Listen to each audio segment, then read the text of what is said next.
talk about one of the most common uses of the opposite arm, and that is for threadling. But let's make a quick definition of what a threadle is. Basically, when we're cueing a threadle, we're asking the dog to come in and not take the obvious line in front of them and get between the handler and the obstacle to take the non-obvious side. At least that's how I define it. And so you can threadle on jumps and you can threadle on tunnels. And we're gonna look first on jumps, and then I'll show you in the little bigger sequences how you can use it on your tunnels as well. Now, a lot of people don't use an opposite arm on their threadles, they just use a dog side arm. I think there's a time and a place for both, and in this class we'll really focus on the opposite arm as a distinct cue. When you are working on threadling, one of the important elements is the verbal cue. So I strongly encourage you to choose a verbal cue that is distinct from anything else you say to your dog in life, and it only means threadle in that context. My threadle cue is close, meaning don't take the part of the jump in front of you, come in and take the other side. And of course, we'll see it with the dogs in action too. The other thing about threadles is the hand position, the arm position. So we've worked on the break hand, we've worked on the exit line connection. Now a threadle arm is going to be way up here. It is, if you're the dog, it is behind you a little bit, kind of like a hello, where you're saying to the dog, I need you here. And it looks very different than the break hands where you're rotated, and it looks very different than the exit line connection. So it's up here, threadle, away from the body, back towards the dog. And we'll be able to contrast it with the other ways that we use that opposite arm, because it's important that it all looks pretty different to the dog. Now bear in mind on threadles that that opposite arm and the verbal are the main cues, and we really, really, really want those to override motion, meaning you're gonna wanna be able to be moving forward the whole time using your arm and your word, and that's it. So we're gonna be training the threadles, putting motion in as quickly as possible. We'll start without motion, help the dog understand, and then we're gonna install motion very quickly. Here's how we're gonna get started with the threadles. I like to start my threadle training with just one wing and either a jump up or a bar on the ground. And people ask all the time, why just one wing? Why not the whole jump? And the answer is the whole jump is a massive temptation. It's like a chocolate brownie or an ice cream sundae for a lot of these dogs that love the front side of the bar. So by taking out the second wing and making the bar less visible, you have a stronger chance of convincing the dog not to take the front side of the bar. So that's why I break it down like this. And it's amazing when we break it down, the dogs are successful. When we add the second wing back, it's a whole new level of distraction, because now it looks like a jump and they love to go take the jump. Your position is going to begin in threadle position. You're going to stand still with your threadle arm. Your feet will be pointed the way you'll be moving. You'll release the dog with your threadle word, and then you're going to stand still with the arm up as the dog comes in and goes back out to the reinforcement. Now the reason that this is important is the threadle cue does not just mean come in, it means come in, go out. So we don't want the dog just to come in on the hand, because then you've got to fling the arm around. They should see the cue, hear the cue, and know exactly what to do. So we use our position and our placement of reinforcement to help the dog understand that. Here's what it looks like. Here is the very first session that I've done with the puppy, and I'm using the manners minder, which he already knows about, as the reinforcement. And my goal is multiple fold on this one. So we're gonna line them up on a little bit of an angle where they can see the front of the jump, but it's also very, very easy to come to the back side, the threadle side of the jump. And what we're gonna have you do is stand in threadle position, release the dog with your threadle word, hi sweetheart, and as soon as they decide to come in, then you're gonna either click your manners minder or send them to the toy that's there. I'll show you the toy with voodoo as well. Close, close, close. Yes.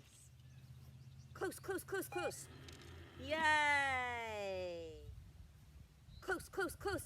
Yes, good boy. Close, close, close, close. Yay! And so you can see on this first little multiple repetition session with Contraband, good boy, that he, at the beginning, has no idea what I want. And so he comes in and checks out my Threadle hand, and as soon as he does, click manners minor, no reinforcement from my hand, it's come in, go out. And then by the last repetition, he immediately says, oh, when she says that word, it's come in, go out. It's pretty cool. Let me do one more here. Close, close, close. Yay!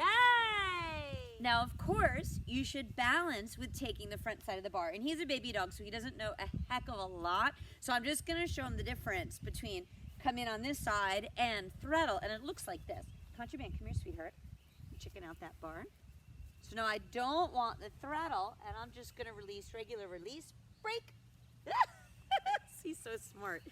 So no big deal. He had an oopsie. I'm going to line him up again. Reward the sit. Going to help him out a little bit. He's just a baby. Can you sit? Contraband. Yes. Break.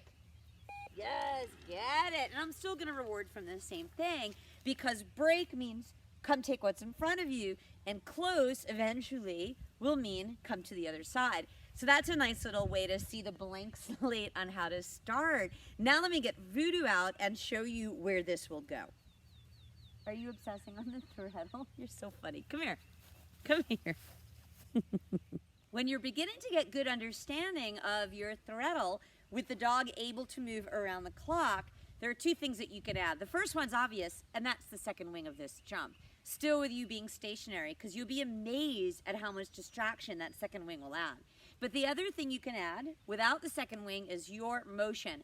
Threadles are a moving cue. We don't stand still ideally, and we don't turn our feet. So we need the dog to still understand it with us moving. Now my protocol for movement, when I add movement into this, is I always just walk slowly. And if that goes well, I add speed in the form of jogging. And if that goes well, I'll add speed in the form of running. And it takes multiple sessions. So I'm going to show you walking through all of this. And then over the course of the next couple of weeks, you should be able to work up from walking to jogging and then eventually running. So start back in your easy position. Dog has an easy choice to make. Reward is there. Assume the position. Start to move. You need to stay and say your word. Close, close, close, close, close, close, close. Yes. Good boy. You got to think about that. Movement's hard. And if they can do it like that, then you change the angle. So the toy always stays in the same place. So I'm moving. Close, close, close, close, close. Yay! Good boy! Keep moving around the clock. Out. Sit. Close, close, close, close, close. Yay! And just like with the not moving game, you need to balance it with not close, not Threadle. So same setup. Out. Thank you. And I'm going to walk around. Break. Yes, get it. Good boy. And you can do that from the other angle too, where he's really going to want to Threadle. Out, please. And I'm just going to walk through a quick serpentine. Break. Yes, get it. Good boy. You're being super. And the goal is eventually that you can get the dog to Threadle with you all the way on the other side and moving. Out. So I'll leave him with his toy. I'm going to start walking. Close, close, close, close, close. Yes, very nice, Voodoo. Very, very nice. Now, he's done this before. Don't get me wrong. This is not today's training session for the first time. So that's why he's so successful. It will take you a little while to get there, and then you can add the second wing. Once you're happy with that, here's the next step, adding more motion. When you're ready, we can add the wing to this game to get a little bit more speed into your Threadles. Just a quick note, you'll hear me as I send the dog to the wing. I'm also giving him directional on the wing, because on course, I'll often tell my dog some type of turn cue on the jump before the Threadle, because the Threadle does not apply to the wing. If I send him and start threadling before he gets to the wing, he should probably go to the other side of the wing. He'll probably just look at me like I'm nuts. But if I tell him as he's on the way to the wing how tight I want him to go on that wing, and then once he makes that decision, I begin the Threadle becomes relevant to the jump I want him to Threadle on, and he's much more likely to be successful. Here's what it looks like. Close, close, close. Yes, get it. Yeah. Left. left, left. Yay, get it. Yay! Close, close. Yay! Left. Nope. It's not it. Left. Jump, jump. Yay! Get it. Yay!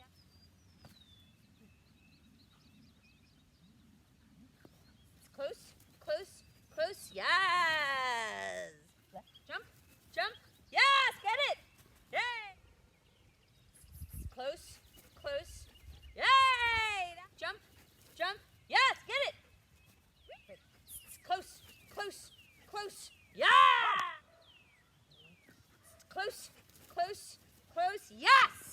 Good boy. So you can see as I add challenge to the different angles of the jump here, that I'm also making sure that I sometimes tell him to take what's in front of him.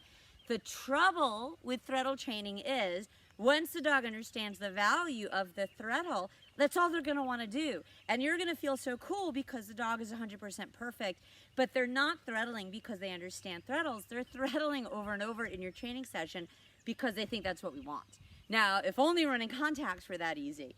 So that's why on some of these repetitions, I send him around the wing at all these different angles, and I tell him to take the front of the jump. I'm using a jump cue.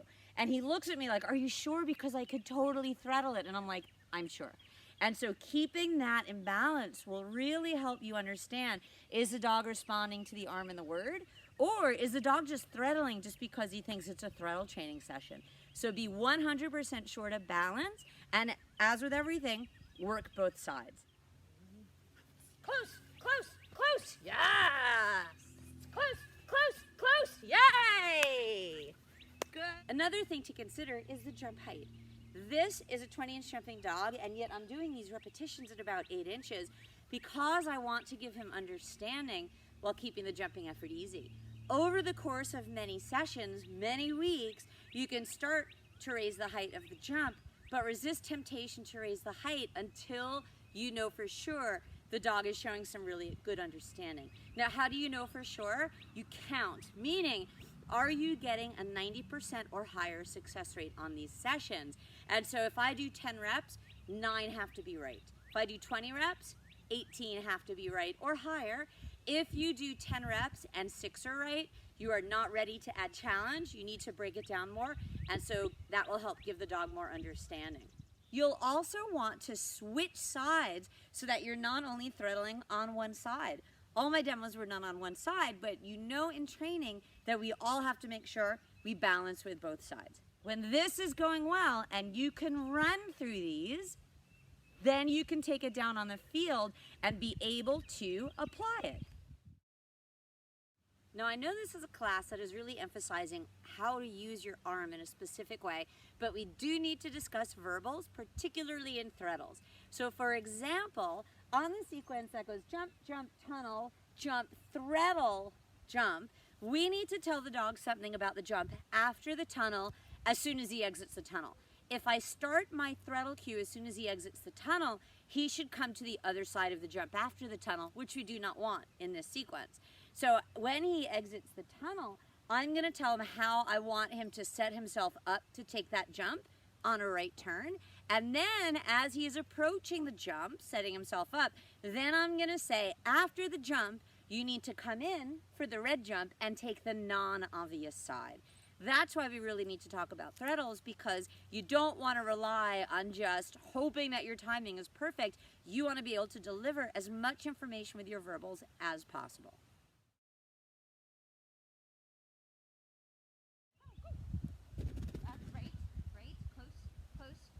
Yay!